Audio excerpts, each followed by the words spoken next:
A paz do Senhor a todos. Este quem vos fala é o vosso irmão em Cristo, Eronilson.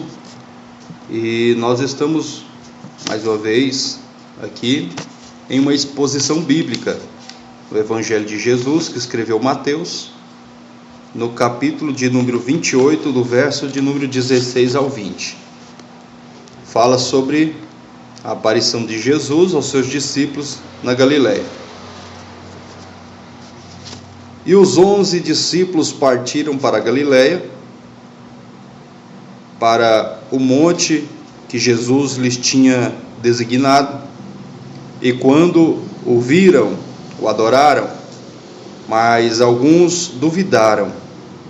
E chegando-se, Jesus falou-lhes dizendo: É-me dado todo o poder no céu e na terra. Portanto, ide, ensinai todas as nações, batizando-as em nome do Pai, e do Filho, e do Espírito Santo, e ensinando-as a guardar todas as coisas que eu vos tenho mandado. E eis que eu estou convosco todos os dias, até a consumação do século. Amém. Glória a Jesus.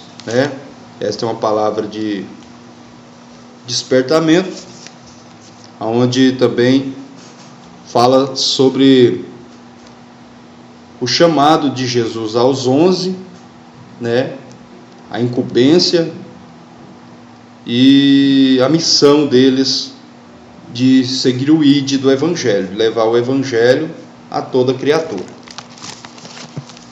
Aqui no livro de Isaías, no capítulo de número 61, diz assim a palavra do Senhor: O Espírito do Senhor Jeová está sobre mim, porque o Senhor me ungiu para pregar boas novas aos mansos, enviou-me a restaurar os contritos de coração, a proclamar liberdade aos cativos e a abertura de prisão aos presos.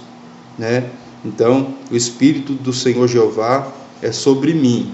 Então, Deus me ungiu, me escolheu para pregar a palavra do Senhor, e estamos aqui cumprindo o chamado do Senhor para seguir o ID, pregar o Evangelho a toda criatura.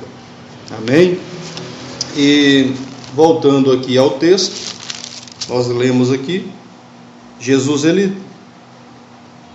ele aparece aos 12 ali, e os 11, E os 11 discípulos partiram para a Galileia, para o monte que Jesus lhes tinha designado. Então Jesus ele tinha designado eles, para eles ir para o monte. E quando viram, o adoraram. E quando viram, o adoraram, mas alguns duvidaram. Glória a Jesus. E apesar de alguns duvidarem, é importante observar que a grande comissão da igreja surgiu de um contexto de adoração. Então eles estavam ali adorando, Jesus apareceu e na verdade Jesus apareceu. Quando eles viram Jesus, eles o adoraram, adoraram Jesus. E Jesus foi chegando-se, falou-lhes dizendo: É-me dado todo o poder no céu e na terra. Aqui no livro de Daniel, Daniel capítulo, só um minuto,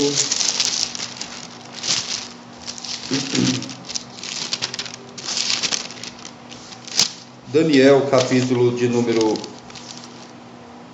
7, no verso de número 14, diz assim: E foi-lhe dado o domínio e a honra, o reino, para que todos os povos, nações e línguas o servissem. O seu domínio é um domínio eterno, que não passará, e o seu reino, o único que não será destruído. Então aqui em Daniel fala sobre este reino de Jesus. E também, tem vários pontos, no livro de Mateus aqui, no livro de Mateus, fala sobre o reino, mais de 50 vezes fala sobre reino. O reino de Jesus, como ele diz, o meu reino é eterno, não é aqui, é um reinado celestial, né? É um reinado governado pelo Senhor. No livro de Êxodo, no capítulo 19, verso 6 diz: E vós me sereis reino sacerdotal e povo santo. No Evangelho de Mateus, capítulo 6, do verso 13, diz: E não nos induzas à tentação, mas livra-nos do mal, porque teu é o reino, o poder e a glória para todo sempre. Amém. No livro de Salmo 22, 28, capítulo 22, do verso 28, diz: Porque o reino é do Senhor, e ele domina entre as nações. No livro de Salmo também, capítulo 103, 19, diz: O Senhor tem estabelecido o seu trono nos céus, e o seu reino domina sobre tudo. Então, o reino de Jesus, ele domina sobre tudo, sobre tudo. Em João 18:36 diz: E respondeu Jesus: O meu reino não é deste mundo. Se o meu reino fosse deste mundo, lutariam os meus servos para que eu não fosse entregue aos judeus. Mas agora o meu reino não é daqui. O meu reino não é aqui, né? Jesus diz. Em 1 Coríntios capítulo 4, 20 diz também: Porque o reino de Deus não consiste em palavras, mas em virtude. Então, também, quando ele fala para a gente anunciar, né, que é chegado o reino de Deus, então é chegado a virtude de Deus, é chegado o poder de Deus. Em Tiago, capítulo 2, do verso 5 também diz: Ouve, meus amados irmãos, porventura não escolheu Deus aos pobres deste mundo para serem ricos na fé e herdeiros do reino que prometeu aos que o amam?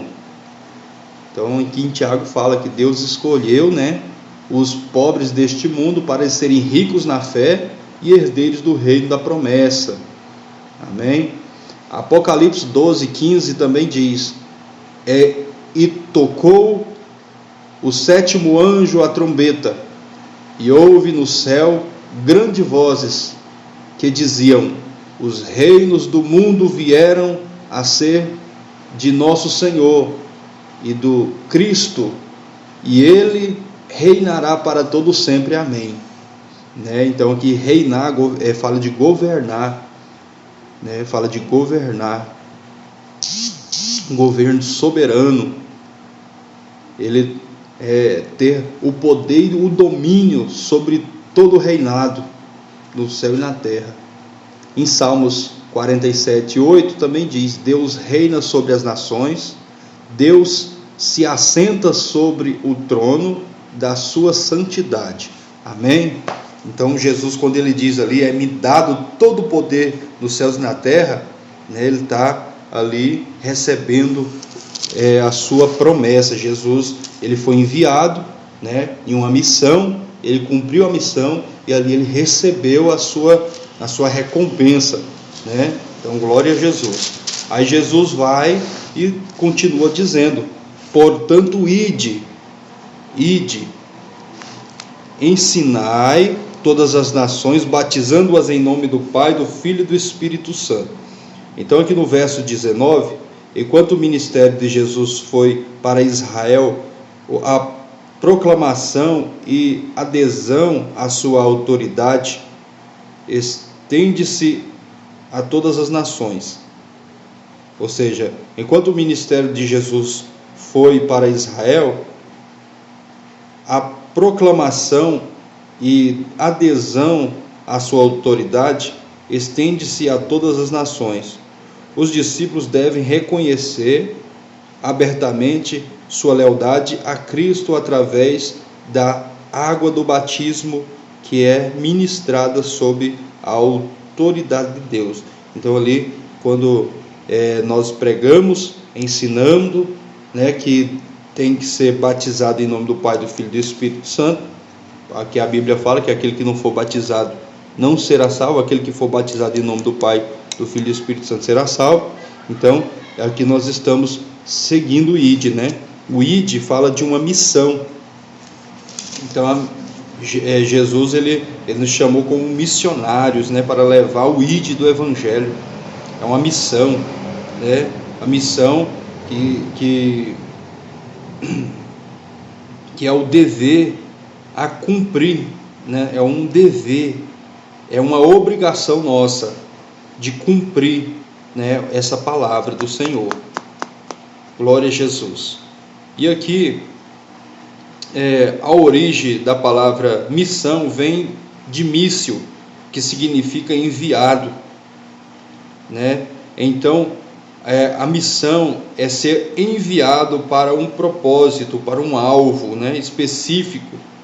Numa guerra, o míssil é mandado no lugar dos soldados para atingir, né, para atingir um local. Então, desta forma, o missionário é uma bomba enviada ao campo de batalha. Amém? Então, o missionário, né, ele é uma bomba, né, enviada ao campo de batalha, ali onde ele vai, né, explodir da graça de Deus e trazendo as boas novas. No verso de Mateus aqui, no livro de Mateus, o Evangelho de Mateus, no capítulo 10, do verso 5 e 16, também diz, do verso 5 ao 16, diz: E Jesus enviou os 12 e lhes ordenou, dizendo: Não ireis pelo caminho das gentes, nem entreis em cidades samaritanas, mas ide antes as ovelhas perdidas da casa de Israel, e indo pregai, dizendo: É chegado o reino dos céus. Proclamai, ou seja, curai os enfermos, limpai os leprosos, ressuscitai os mortos, expulsai os demônios, de graça recebeste, de graça dai. Não possuai ouro, nem prata, nem cobre em vosso cinto, nem alforjes para o caminho, nem 2 túnicas, nem sandálias, nem bordão, porque digno é o operário do seu salário. E em qualquer cidade ou aldeia em que entrardes, procurai saber quem nela seja digno, e hospedai-vos ali, hospedai-vos aí, até que vos retireis. E quando entrardes em alguma casa, saudai-a, e se a casa for digna, desça sobre ela a vossa paz. Mas se não for digna, torne para vós a vossa paz. E se ninguém vos receber, nem escutar as vossas palavras, sai daquela casa ou cidade, sacudi o pó dos vossos pés. Em verdade vos digo que no dia do juízo haverá menos rigor para o país de Sodoma e Gomorra do que para aquela cidade. E eis que vos envio como ovelhas ao meio de lobos, portanto sede prudente como uma serpente e simples como uma pomba.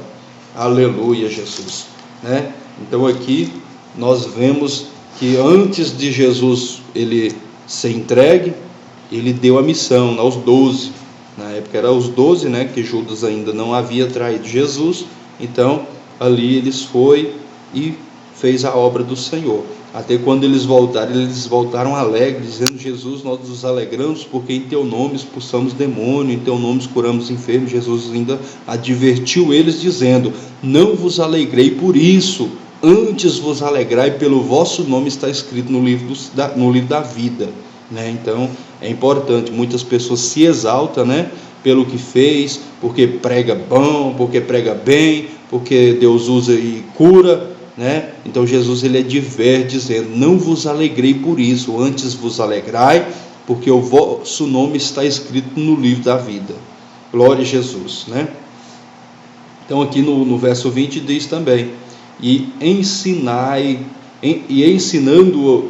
ensinando-as a guardar todas as coisas que eu vos tenho mandado, e eis que estou convosco todos os dias até a consumação dos séculos. Amém. Né? O conteúdo dos ensinamentos futuros dos apóstolos se originaria do que Jesus lhes havia mandado. Jesus lhes assegura a sua presença constante enquanto eles seguem, né, para a missão divinamente ordenada. Então, nós que temos a missão de levar o ide do Evangelho, Jesus diz: estou convosco todos os dias até a consumação do século. Então nós não estamos sozinhos, né? Estamos, né, sempre 24 horas por dia com a presença de Jesus em nossas vidas, né? Então quando ele diz aqui a consumação do século, denota um período indeterminado, um período longo, um período indefinitivamente longo, com ênfase na característica do período em vez de sua duração. No uso idiomático significa para sempre ou para todo sempre. A palavra também é usada para designar o tempo presente, o período após a segunda vinda de Jesus, a segunda vinda de Cristo. Aqui também fala sobre comissionados sob o chamado do rei, como tema de Mateus é Cristo como rei. Como tema de Mateus é Cristo como rei. Não é de surpreender que a incumbência final de Jesus aos seus discípulos reflita sua perspectiva global ao ensinar a vida e princípios do reino. O reino aparece, né, como eu falei, mais de 50 vezes no livro de Mateus, no Evangelho de Mateus. Jesus guia seus seguidores a pensar e viver e orar para que seu reino alcance todo o planeta. Suas palavras ilustraram a expressão global do reino. Quando seus discípulos começaram a ensinar, ele lhes disse para que pregai em todos os lugares: o reino de Deus é chegado. Depois, antes da sua ascensão, o reino de Deus, o rei deu a grande comissão,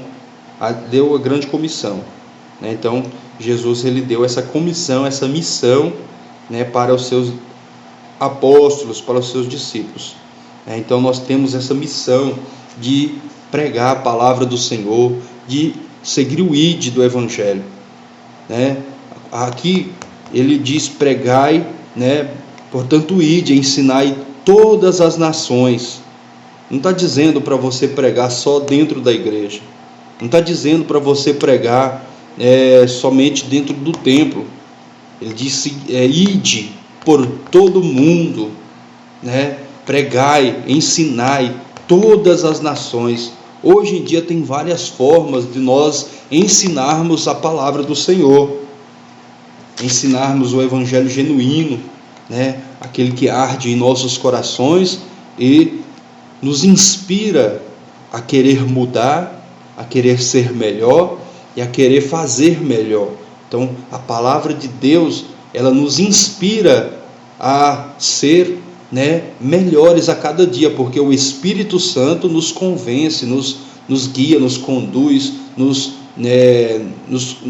nos atrai para essa incumbência, Então Jesus ele nos convocou. Então você que tem um chamado, não ignore esse chamado, se coloque na posição, busque ao Senhor, busque direção do Espírito Santo, se entregue a Ele de corpo, alma e espírito, renuncia tudo, porque vale a pena, irmãos, nós fazer a vontade do Senhor com alegria, com prazer na alma, com prazer de estar ali, né, fazendo a vontade do Senhor de coração, né, com prazer, com alegria. E Jesus, ele tem a recompensa para cada trabalho, para cada um que trabalhar com amor. A Bíblia também diz, né, que não faça a obra do Senhor relaxadamente, né? Não faça as coisas do Senhor relaxadamente, mas faz com alegria, com amor, com prazer e na direção do Espírito Santo, na direção do Espírito Santo, guiados pelo Espírito Santo, né? Não faça nada de si mesmo, mas sempre procure o auxílio do Espírito Santo, sempre busque estar em plena comunhão com o Espírito Santo, para que no abrir e fechar da sua boca, não seja você falando, mas o Espírito Santo conduzindo as palavras diretamente do coração de Deus, com sabedoria, com eloquência, com revelação, aquelas palavras que vai como um míssil, né, direcionado diretamente no coração do ouvinte, que aquela pessoa vai, né, se converter dos maus caminhos, aquela pessoa vai ser tocada, vai ser, né, profundamente ali restaurada, induzida pelo Espírito Santo a querer mudar, a querer aceitar Jesus, a querer, né, guardar essas palavras maravilhosas que Jesus nos fala, que arde os nossos corações. Então, essas palavras que o Espírito Santo de Deus colocou no meu coração, que Deus possa estar cada vez mais abençoando, né, as vossas vidas e trazendo, né, a nós sempre o despertamento, como ele diz, né, apresenteis o vosso corpo em sacrifício vivo, santo e agradável a Deus, que é o vosso culto racional, e não vos conformeis com este mundo, mas transformai-vos pela renovação do vosso entendimento, né, para que experimenteis qual seja a boa, perfeita e agradável vontade de Deus. Então, vamos estar sempre, né, buscando se aproximar mais de Deus, né, procurando sempre estarmos buscando, né, fugir do pecado, fugir dos frutos da carne, para que o Espírito de Deus venha produzir em nós frutos dignos de arrependimento, os frutos do Espírito, né, e que nós venhamos ser testemunhas verdadeiras de Jesus Cristo, devemos testemunhar as verdades do Evangelho, e aquelas pessoas possam se converter de corpo, alma e espírito a Jesus, né, pelo Espírito Santo, porque também a palavra do Senhor diz que não é por força e nem por violência, mas sim pelo poder do Espírito Santo. Então, que o Espírito Santo de Deus repouse sobre as suas vidas, e Ele use vocês poderosamente, como Paulo diz em sua carta aos Coríntios, né, capítulo de número 2, carta de Paulo a 1 Coríntios, no capítulo de número 2, Paulo fala sobre o caráter da sua pregação. Ele diz: e eu, irmãos, quando fui ter convosco, anunciando o Evangelho, o testemunho de Deus, eu não fui com sublimidade de palavras ou de sabedoria, porque nada me propus saber entre vós, senão a este, Jesus Cristo, o crucificado. E eu estive convosco em fraqueza, em temor e em grande tremor, e as minhas palavras de pregação não consistiram em palavras persuasivas de sabedoria humana, mas em demonstração do Espírito e de poder, para que a vossa fé não se apoie na sabedoria dos homens, mas no poder de Deus. Então Paulo, ele tinha essa preocupação, né, de estar sempre, né, ali